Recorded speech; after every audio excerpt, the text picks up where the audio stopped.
तो बेटे हम नेताजी का चश्मा कहानी पढ़ रहे थे और हमने इसमें वहां तक बात कर ली थी कि हालदार साहब जब कस्बे से जाते हैं तो पान वाले से पूछते हैं कि भाई ये चश्मा कैसे बदल जाता है। पान वाला बताता है कि कैप्टन करता है और कैप्टन क्यों बदल देता है, क्योंकि कैप्टन जो है उसके पास गिने चुने चश्मे हैं। तो जब कोई वैसा चश्मा मांगता है जैसा मूर्ति पर लगा है तो कैप्टन उतार करके वो उसको दे देता है और उस पर फिर दूसरा फ्रेम फिट कर देता है, यानी दूसरा चश्मा लगा देता है। ठीक है। अच्छा, तो उसके बाद हवलदार साहब को थोड़ी बहुत बात समझ में आई कि एक आदमी है, कैप्टन है, जो जिसको हवलदार साहब के बिना चश्मे की मूर्ति अच्छी नहीं लगती, इसलिए वह उसको दुखी करती, इसलिए वह उस पर बराबर चश्मा कोई ना कोई लगा देता है। अच्छा, उसके आगे इतना तो पूछ लिया हवलदार साहब ने पान वाले से। पान वाला पान ठूसा हुआ था, पीक थूकी हंसकर जवाब दिया। लेकिन हवलदार साहब का कौतूहल और बड़ा। उन्होंने पूछा, वो यह पूछना चाह रहे थे कि ओरिजिनल, देखो मैंने कहा जो जैसा पात्र है उसके हिसाब से भाषा लिखी गई है। तो यहाँ लिखा है कि हवलदार साहब ने पूछा पान वाले से। हवलदार साहब पढ़े लिखे थे और साहब एक मतलब थोड़े भद्र पुरुष थे। तो पान वाले से पूछा कि भाई नेताजी का ओरिजिनल चश्मा कहाँ है। अब उस समय पान वाला फुर्सत में था, दोपहर का समय था, भीड़ नहीं थी दुकान पर, लेकिन तब तक वह दूसरा पान ठूस चुका था। तो कत्थे की डंडी फेंकी, दूसरा पान ठूस चुका था, फिर आंखों में हंसा और फिर से उसकी तोंद थिरकी, यानी उसका पेट थिरका, नाचने लगा, उछला मतलब। तो फिर से उसने पीक फेंकी पीछे दुकान की तरफ और पीक फेंकते हुए बोला, किस प्रश्न का जवाब दिया? हवलदार साहब ने पूछा कि भाई एक बात बताओ, नेताजी का ओरिजिनल चश्मा कहाँ है, मतलब संगमरमर का चश्मा कहाँ है? तो पान वाला जवाब देता है कि मास्टर बनाना भूल गया। पीक जैसे फेंकते हैं ना बेटे, तो पान भरा हुआ होता है, ऐसे बोलते मास्टर बनाना भूल गया, है ना। इसी प्रकार से बोलते पान वाला कि मतलब पान भी रहे, निकले भी नहीं, जवाब भी निकल जाए। तो मास्टर बनाना भूल गया, अर्थात हवलदार साहब ठीक सोच रहे थे कि यह मूर्ति उसी ड्राइंग मास्टर मोतीलाल ने बनाई है, जो कस्बे के स्कूल के इकलौते ड्राइंग मास्टर है, जो कि उस मूर्ति के नीचे उनका नाम भी लिखा हुआ था बनाने वाले का। तो हवलदार साहब ठीक सोच रहे थे। लेकिन अब आगे हवलदार साहब ये सोचने लगे कि भाई मास्टर जी बनाना भूल गए, लेकिन मास्टर जी क्यों भूल गए, मतलब ऐसी चूक क्यों हो गई उनसे? तो हो सकता है उन्होंने बनाने का प्रयास किया हो, लेकिन पारदर्शी चश्मा, पारदर्शी मतलब कि ऐसा चश्मा जिसके की पार देखा जाए। तो पत्थर संगमरमर से पारदर्शी चश्मा कैसे बने, यह उनको समझ नहीं आया होगा। इतने मतलब बहुत सारे प्रश्न हवलदार साहब के मन में एकदम से उठते हैं कि हो सकता है उनको पारदर्शी चश्मा बनाना नहीं आया हो, या हो सकता बना रहे हो ज्यादा बारीकी करने के, मतलब बहुत सुंदर नफासत, बहुत सुंदर और एकदम बिल्कुल बारीकी से उसको बनाने के चक्कर में चश्मा टूट गया हो। या 1 महीने में मूर्ति बनाने का वादा करते थे तो समय कम रहा हो तो जल्दीबाजी में छोड़ दिया, 1 महीने के अंदर जितना बना वो बनाकर दे दिया मूर्ति। उफ, इस प्रकार कह के हवलदार साहब के उफ कहने का अर्थ हुआ कि ओह कितने उनके मन में प्रश्न थे। ठीक है, लेकिन खैर कोई बात नहीं, जो भी है। तो मूर्ति के बारे में तो सोचना उन्होंने, मतलब मास्टर बनाना भूल गया था मूर्ति का चश्मा, इसलिए उस पर चश्मा नहीं था, उन्होंने छोड़ दिया। वो पूछते हैं, उसके बाद वो पान वाले से पूछते हैं कि भाई ये कैप्टन जो है कौन? अब कैप्टन को जानना जरूरी है, भाई कैप्टन लगाता है बनाता तो ऐसा कौन सा भाई इतना अच्छा आदमी या देशभक्त आदमी को तो देखना जरूरी है ना। ये कैप्टन है कौन? नेताजी का साथी है या आजाद हिंद फौज का कोई सिपाही है, जो इस तरीके की देशभक्ति की भावना से उनके मूर्ति पर चश्मा लगाता है? लेकिन कैप्टन है कौन? नेताजी का साथी है या आजाद हिंद फौज का सिपाही है? तो पान वाला फिर से हंसा और फिर बोला, अरे साहब वह लंगड़ा क्या जाएगा फौज में। अर्थात कैप्टन जो है एक लंगड़ा आदमी है। पान वाले ने मजाक उड़ाते हुए कहा कि अरे साहब वह लंगड़ा क्या जाएगा फौज में, पागल है पागल। हालदार साहब को पान वाले का यूं एक देशभक्त का मजाक उड़ाते हुए अच्छा नहीं लगा उनको, कि एक देशभक्ति का वह कार्य कर रहा है और उसका पान वाला मजाक उड़ा रहा है। यह हालदार साहब को अच्छा नहीं लगा। उनको द्रवित मतलब वह उनका हृदय पसीजा पिघला। ठीक है, तो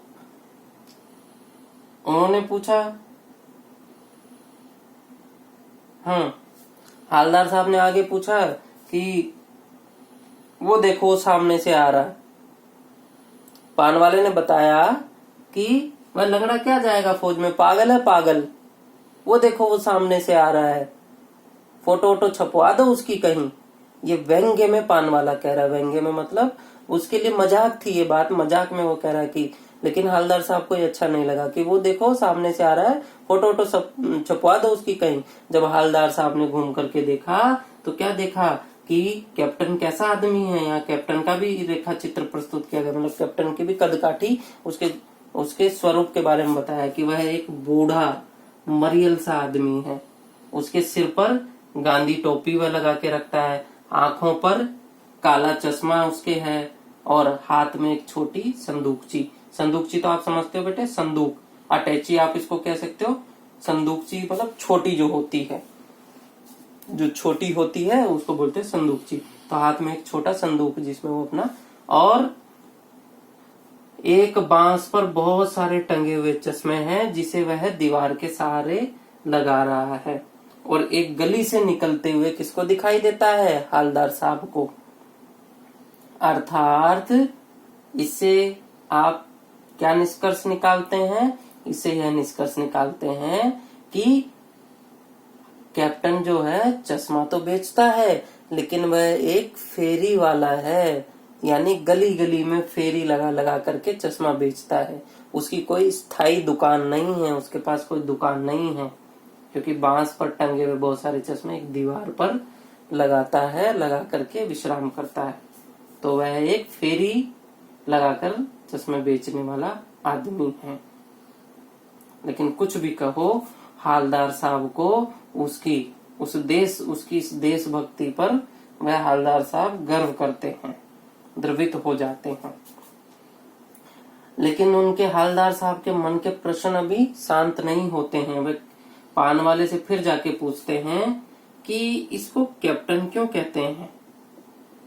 कैप्टन का अर्थ होता है बेटे, या तो आप जो सब जानते हो, या तो किसी टीम का कैप्टन होगा, नहीं कोई खेल खेलना, उसकी किसी खेल की टीम है तो उसका कैप्टन हो सकता है, या कैप्टन होता है फौज में। इसीलिए उन्होंने ऊपर प्रश्न पूछा था कि यह कैप्टन है कौन, नेताजी का साथी या आजाद हिंद फौज का सिपाही। ठीक है, क्योंकि फौज में कैप्टन होता है।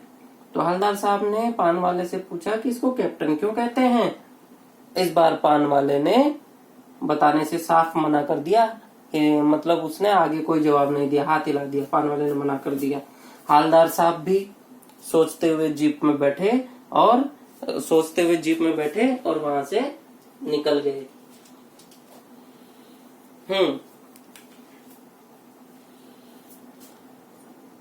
उसके बाद लगभग 2 साल तक हालदार साहब अपने काम के सिलसिले में उसी कस्बे से लगातार गुजरते रहे और यह सिलसिला चलता रहा।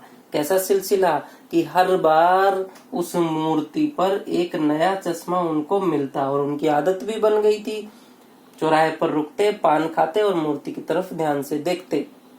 तो 2 साल तक हालदार साहब लगभग उसी कस्बे से गुजरते रहे और उनको हर बार उस मूर्ति पर एक नया चश्मा लगा हुआ मिलता। फिर एक बार 2 वर्ष के पश्चात 15 दिन बाद जब वे उस कस्बे से गुजर रहे थे तो उन्होंने क्या देखा कि इस बार मूर्ति पर चश्मा नहीं है। उनको आश्चर्य लगा, सोच में पड़ गए। पान वाले से पूछना चाहते थे, लेकिन उस दिन पान वाले की दुकान बंद थी। और पान वाले की क्या, उस दिन चौराहे की लगभग सारी दुकानें बंद थी। तो अपने मन के सभी प्रश्न लेकर के सोचते हुए हवलदार साहब आगे बढ़ गए। लेकिन अगले दिन उन्होंने पान वाले से पूछा, अगले दिन आए ना, तब उन्होंने पान खाने के लिए रुके तो उन्होंने पान वाले से पूछा कि क्यों भाई, मूर्ति पर चश्मा क्यों नहीं है? मूर्ति पर चश्मा क्यों नहीं है? कल भी चश्मा नहीं था, आज भी चश्मा नहीं है, इस पर चश्मा क्यों नहीं है? इतने में पान वाला दुखी मन से, पान वाला दुखी उदास होकर के अपने जो उसकी धोती होती है, धोती की कोर को ऊपर लेते हुए अपने आंसू पोंछते हुए बोलता है कि साहब, कैप्टन मर गया। पान वाला अपने धोती की कोर को अपनी आंखों के आंसू पोंछते हुए कहता है, साहब कैप्टन मर गया। हवलदार साहब यह सुनकर बहुत दुखी हुए। उन्होंने उसके आगे कुछ भी पान वाले से नहीं पूछा, पान के पैसे चुकाए, चुपचाप आकर जीप में बैठ गए और ड्राइवर को भी बोल दिया। चुपचाप आकर जीप में बैठ गए और पूरे रास्ते यही सोचते रहे। क्या सोचते रहे? उदास चुपचाप आकर जीप में बैठ गए, पूरे रास्ते चलते हुए यही सोचते रहे कि क्या होगा उस कौम का। कौम समझते हो ना? कौम का अर्थ होते बेटे समाज। जब 2 साल बाद एक बार जब मूर्ति पर चश्मा नहीं मिला, अगले दिन भी नहीं मिला और पान वाले से पूछा तो पान वाले ने बताया कि कैप्टन मर गया, क्योंकि कैप्टन ही उस मूर्ति पर बार बार चश्मा बदलता था।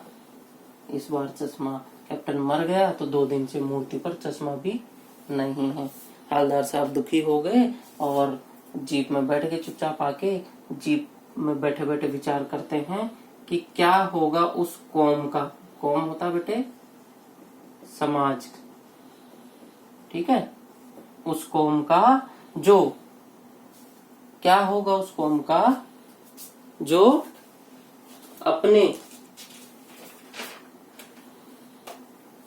अपने देश की खातिर अपना घर गृहस्थी और अपना सब कुछ होम देने को तैयार रहती है। यहाँ होम देने का शब्द प्रयोग किया गया है। आपने यज्ञ आदि होते हुए देखा होगा, तो यज्ञ में जो आहुति देते हैं उसको कहते हैं होम देना। होम देना, होम का अर्थ होता है न्योछावर कर देना। तो हवलदार साहब जीप में बैठे हुए सोचते हुए जा रहे हैं कि उस समाज का क्या होगा जिसमें अपने देश की खातिर सब कुछ न्योछावर कर देने वाले, अपना घर गृहस्थी और अपना सब कुछ न्योछावर कर देने वाले लोगों पर दुनिया हंसती है। यानी अपने देश की खातिर अपना सब कुछ न्योछावर कर देने वाले लोगों पर दुनिया हंसती है। अपनी जिंदगी, अपने घर गृहस्थी, ये सब कुछ न्योछावर कर देने वाले लोगों पर दुनिया हंसती है। क्या होगा उस कौम का? कौम यानी उस समाज। यानी एक तरह से हवलदार साहब यह चिंता व्यक्त कर रहे हैं कि देशभक्ति, जैसे शुरू में कहा था कि वैसे ही देशभक्ति नाम की रह गई है। कुछ ही लोग जो है देशभक्ति से जागरूक है या वैसा काम करते हैं। तो जब कैप्टन मर गया और 2 दिन तक मूर्ति पर चश्मा नहीं लगा या नहीं था, तो हवलदार साहब इस चिंता में पड़ गए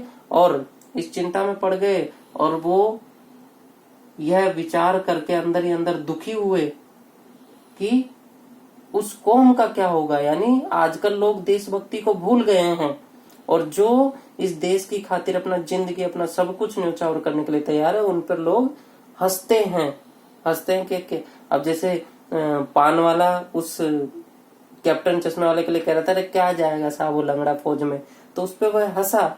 लेकिन पान वाले ने वह काम नहीं किया। वह काम जो देशभक्ति का काम था वह किसने किया? नेताजी के प्रति जो उसका आदर और सम्मान था उसको वह प्रकट करता था और इस प्रकार वह अपनी देशभक्ति दिखाता था। कौन? कैप्टन। तो इस बात से हवलदार साहब दुखी हुए कि क्या होगा उस कौम का जो अपने देश की खातिर सब कुछ न्यौछावर कर देने वाले, अपना घर गृहस्थी जिंदगी उन सब पर हंसती है और अपने लिए बिकने के मौके ढूंढती है। यहाँ हवलदार साहब कह रहे हैं कि धन के खातिर या पैसे के खातिर वह कुछ भी करने के लिए तैयार है। आज का समाज ऐसा हो गया है कि धन और पैसे के खातिर किसी भी प्रकार का कार्य करने के लिए तैयार है, कुछ भी करने के लिए तैयार है। मतलब यदि उसको उच्च दाम में कोई नौकरी पर रख रहा है तो वह उससे भी ऊंचे दाम में जो रखेगा उसके यहाँ चला जाएगा। तो अपने लिए वह बिकने के मौके ढूंढता है कि ज्यादा से ज्यादा मैं पैसे कैसे कमाऊं अपने श्रम को बेच करके, है ना। लेकिन जो देश के लिए कार्य करता है उस पर वो लोग हंसते हैं। यह सोचते हुए हवलदार साहब आगे बढ़ गए। उसके बाद हवलदार साहब ने सोचा कि अब से वह कभी भी चौराहे पर नहीं रुकेंगे। अब से जब भी अगली बार आएंगे तो चौराहे पर कभी भी नहीं रुकेंगे, सीधे निकल जाएंगे, मूर्ति की तरफ देखेंगे भी नहीं। और ड्राइवर को भी कह दिया क्या कि आज बहुत काम है,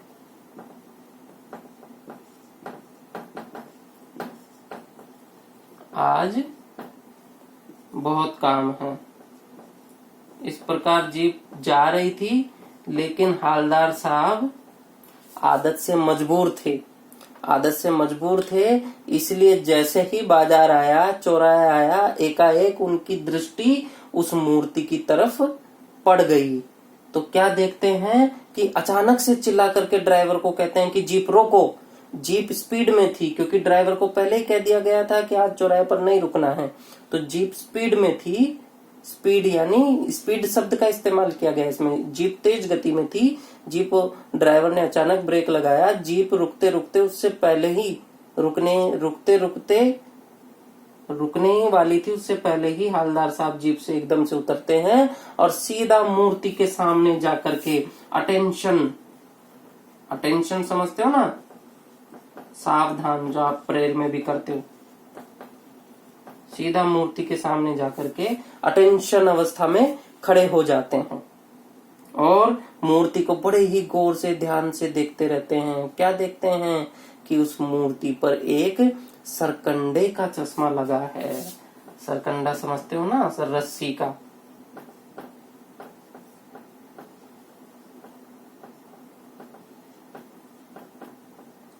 ये सरकंडे का अर्थ होता है रस्सी का।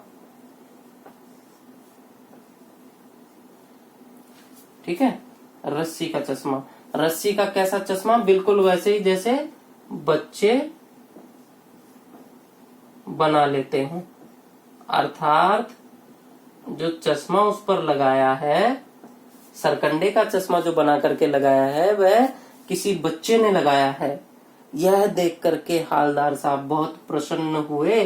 क्या प्रसन्न हुए कि आज भी देशभक्ति किसी न किसी रूप में जिंदा है। और वह देशभक्ति केवल और केवल बड़ों के हृदय में या बड़ों के मन में नहीं, बच्चे भी उसमें आगे हैं। क्योंकि वह जो सरकंडे का चश्मा है, तो छोटा सा चश्मा जैसे किसी बच्चे ने बनाया हो, वह उसने मूर्ति पर लगाया था। तो इस बात से हवलदार साहब प्रसन्न हुए कि देशभक्ति अभी भी जिंदा है। यानी जिस बच्चे ने लगाया होगा उसके अंदर भी भावना रही होगी ना कि मूर्ति अच्छी नहीं लग रही बिना चश्मे के। तो उस देशभक्ति में बच्चे भी पीछे नहीं हैं। तो यही कहानी का सार है। शुरू में भी यही बताया गया था कि देश का प्रत्येक नागरिक किसी न किसी तरीके से देश के विकास में अपना योगदान देता है। हर करोड़ों नागरिक जो इस देश में रहते हैं वह योगदान देता है। तो यहाँ बच्चे भी अपना योगदान दे रहे हैं देशभक्ति में। तो अगर आप पूरी कहानी आपने सार उसका पढ़ लिया, समझ लिया, तो इससे आपसे एक प्रश्न पूछते हैं। उस प्रश्न का आप उत्तर ढूंढ कर रखिए। कहानी से एक तो देशभक्ति पूरी कहानी में झलकी है, हमने देखा, लेकिन इससे आप क्या शिक्षा लेते हैं? कहानी से आप क्या शिक्षा लेते हैं? क्या देशभक्ति के लिए हमें फौज में ही शामिल होना चाहिए? क्या देशभक्ति के लिए हमें पुलिस में ही शामिल होना चाहिए? किसी न किसी इस प्रश्न का उत्तर बेटे आप इस तरीके से दे सकते हैं कि देश की जो संपत्ति है, जो प्रकृति की संपत्ति है, जो देश की संपत्ति है, उसकी रक्षा करके और उसके विकास में हम अपना योगदान देकर भी अपनी देशभक्ति को प्रकट कर सकते हैं। वह भी एक प्रकार की देशभक्ति है। ठीक है, तो आगे से जो है विद्यालय की किसी भी संपत्ति को नुकसान नहीं पहुंचाना। बहुत तोड़फोड़ करते हैं आप लोग ना, वह भी देशभक्ति नहीं है। वो विद्यालय की संपत्ति आपकी संपत्ति है, उसका आपको रख रखाव करना है। वह भी एक प्रकार की देशभक्ति, आपका कर्तव्य, आपकी जिम्मेदारी है। ठीक है बेटे, तो यह पूरी कहानी है। ये पूरी कहानी आपको उम्मीद है समझ आई होगी, क्योंकि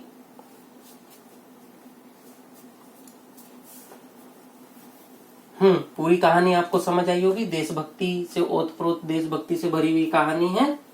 अंत में जो है सरकंडे का चश्मा देख करके हालदार साहब भावुक हो जाते हैं और सोचते हैं जो देशभक्ति अभी भी जिंदा है। देखिए कुछ चीजें मैं आपको इसमें बता देता हूँ, जो शब्द अलग अलग प्रकार के प्रयोग किए गए हैं। ठीक है, इसमें शब्दों का प्रयोग किया गया है जो देशज शब्द है, देसी शब्द जो पटक, गिराक,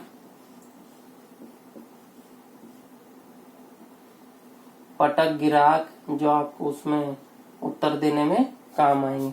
और एक लिखा था उधर, इसका अर्थ तो क्या है, उधर होता है कि उधर कर देता है। ठीक है, पटक, गिराक, उधर, ये सब क्या है, ये सब देशी शब्द हैं। ठीक है, और था खटकता है, खटकना है, ठूसना, पान ठूस लेता था, ऐसे शब्दों का इस्तेमाल हुआ ना। ये ठूसना है, ये देशज शब्द है ना। अब विदेशी शब्द आप लिखेंगे तो विदेशी तो बहुत सारे हैं, आप इसमें सिर्फ अंग्रेजी के ही लिखें तो, हालांकि जो अरबी फारसी वाले हैं वह भी विदेशी है, वह दूसरी भाषा से आए हुए हैं, वह भी विदेशी है। विदेशी बहुत सारे हैं, इसमें आप आइडिया लिख सकते हैं, स्कूल लिख सकते हैं, फिट लिख सकते हैं। ठीक है, और क्या लिख सकते हैं आप इसमें, ये सब फिट लिख दिया, ड्राइवर भी आप लिख सकते हैं। ठीक है, फ्रेम का भी इस्तेमाल हुआ है, फ्रेम आप लिख सकते हैं, इंच आप लिख सकते हैं। ठीक है, इसके साथ ही जो क्या खुशमिजाज आप लिख सकते हैं, ये भी दूसरी भाषा के शब्द हैं। कमसिन लिख सकते हैं, ये सब दूसरी भाषा के शब्द हैं। ठीक है बेटे, तो यह कुछ शब्द हैं जो अन्य भाषा के इसमें प्रयोग किए गए हैं। ठीक है, तो विभिन्न भाषाओं के शब्दों का प्रयोग करके कहानी को जो है रुचिपूर्ण बनाया गया, रोचक बनाया गया। ठीक है, शब्दार्थ है कुछ, वो भी मैं आपको बता देता हूँ। 2-3 शब्दार्थ है उसका। एक तो ये यही कमसिन ही लिखा हुआ है, अभी कराते हैं आपको।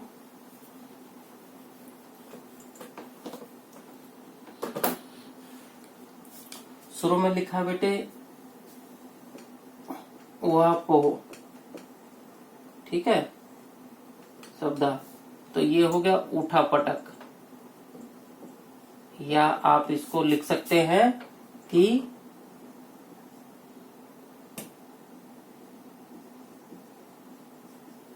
क्या करें, क्या ना करें की स्थिति। मतलब समझ नहीं आ रहा क्या करें क्या नहीं करें। ठीक है, ये भी शब्दार्थ में आप लिख सकते हैं। कमसिन जो दूसरा बताए थे आपको,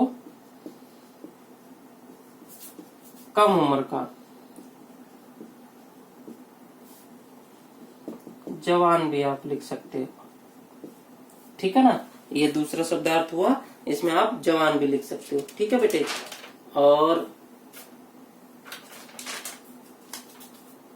आप लिख सकते हो लक्षित करना, ये तो आप लिख ही सकते हो। लक्षित किया यानी ध्यान दिया। कौतुक है एक, कौतुक का मैंने बार बार प्रयोग किया है, हालांकि मैंने इसका अर्थ ही प्रयोग किया है, कौतूहल या उत्सुकता। ठीक है, एक है दुर्दमनीय। ठीक है, इसका अर्थ होता है असहनीय, या असहनीय आप लिख सकते हैं, या आप लिख सकते हैं दबा नहीं पाना। जो दबा नहीं पा, जिसे दबा नहीं पा सके, है ना, उनका जो उत्सुकता थी उसको दबा नहीं पाए ना, ये भी आप इसमें लिख सकते हैं। बाकी जो है दरकार, ये भी अरबी फारसी का शब्द है, इसका होगा आवश्यकता। लिखिए इसका आवश्यकता, ठीक है। और आप लिख सकते हैं इसका अवाक का, तो आपको पता ही है, अवाक मौन, ठीक है बेटे। तो ये कुछ कठिन शब्द हैं जो कि आप जानते होंगे, कुछ इनमें से कुछ एक अर्थ आपको नहीं पता होगा, मैंने लिख दिया है, ठीक है बेटे। तो यह हमारा नेताजी का चश्मा जो पाठ है ये पूरा हो गया है। इसका सार मैंने आपको बता दिया, समरी बता दी है। इसमें से शब्द और कुछ जो देशी शब्द थे और कुछ विदेशी शब्द थे और ये शब्दार्थ मैंने बता दिया। अब इस आधार पर आप जो है इसके प्रश्न उत्तर जो है हल करने का प्रयास करेंगे। प्रश्न उत्तर आप हल करेंगे, किसी भी प्रकार की दिक्कत होने पर पूछेंगे। धन्यवाद।